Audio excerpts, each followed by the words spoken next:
21वीं सदी का समय नारी सशक्तिकरण का समय है, लेकिन हमें याद रखना चाहिए कि जो समाज की जो आधार है, वह कहीं न कहीं पुरुषवादी विचारधारा के माध्यम से इस समाज के आधार को रखा गया है।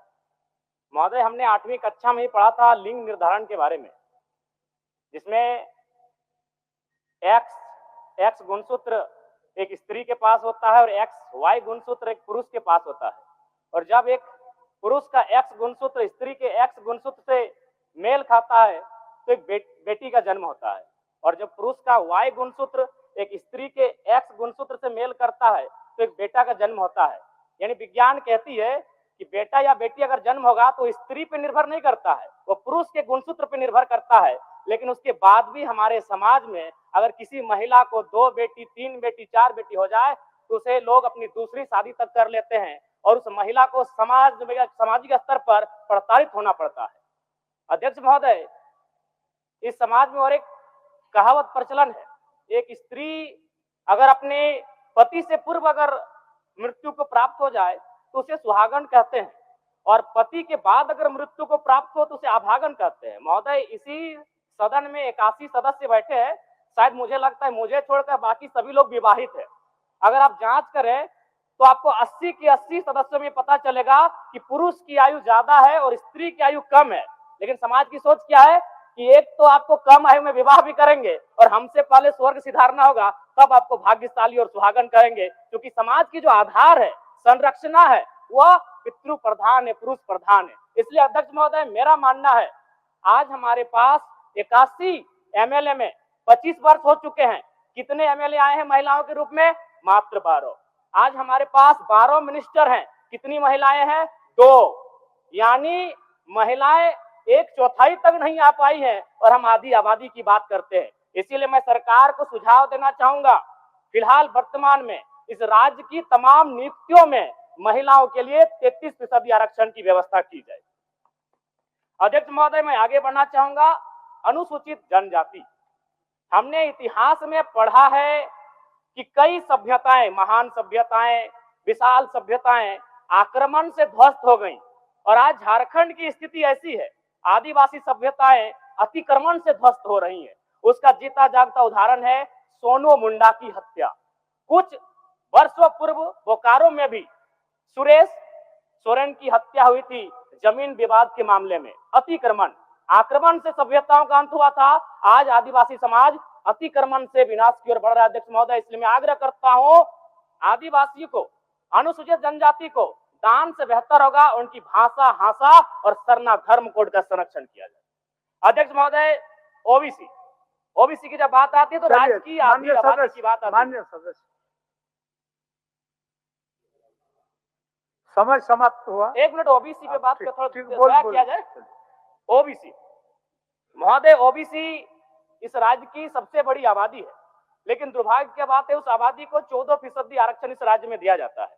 महोदय, मैं ये कहना चाहूंगा, आज चूंकि एसटी, एससी, माइनॉरिटी, ओबीसी को इस बजट के माध्यम से उनके कल्याण पर चर्चा हो रही है, तो मेरा मानना है कि दान से उनका कल्याण नहीं होगा।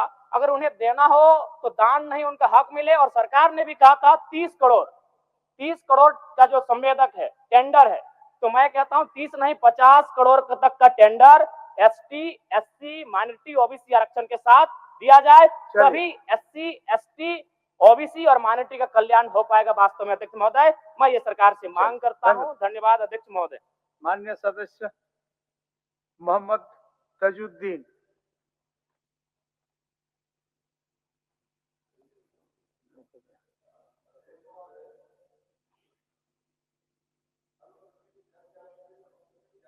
संख्यक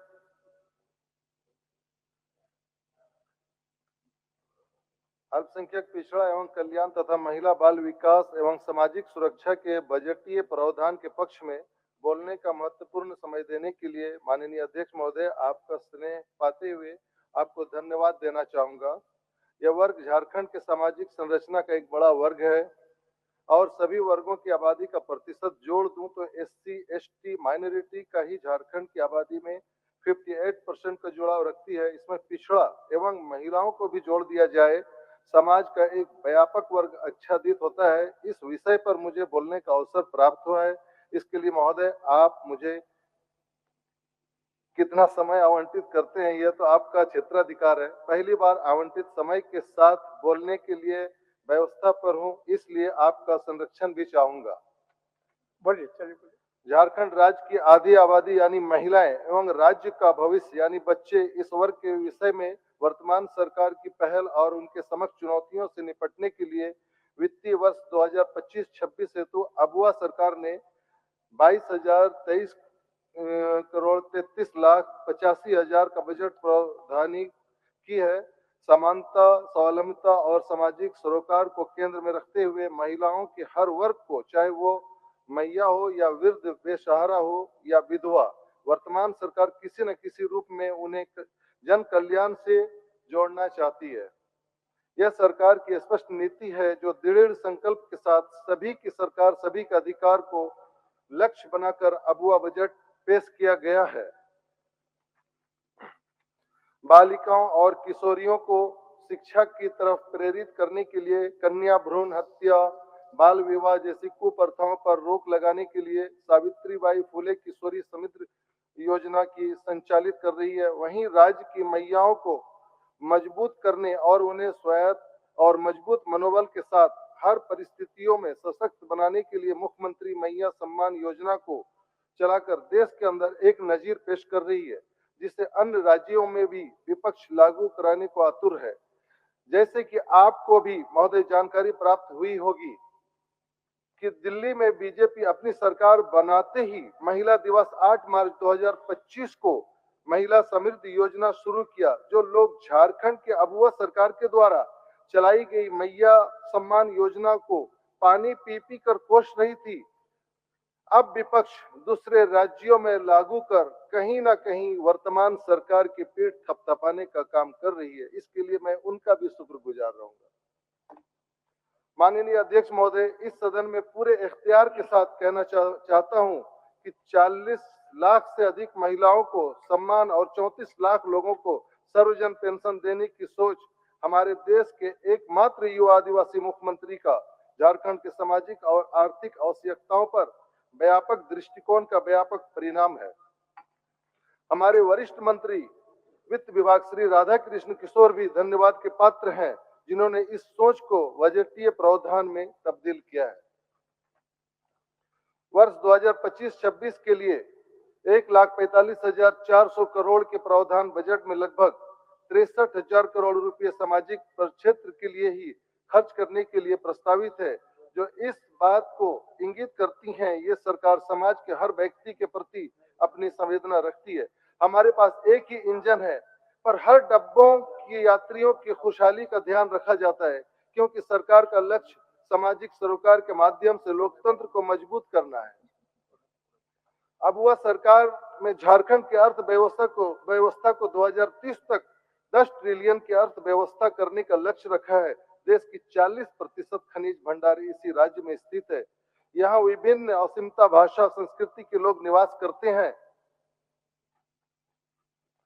दुर्भाग्यवश पिछली सरकारों की नीतियों के कारण राज्य में असंगठित श्रमिक का भी एक बड़ा वर्ग है, प्रवासी मजदूर का है, जो अब तक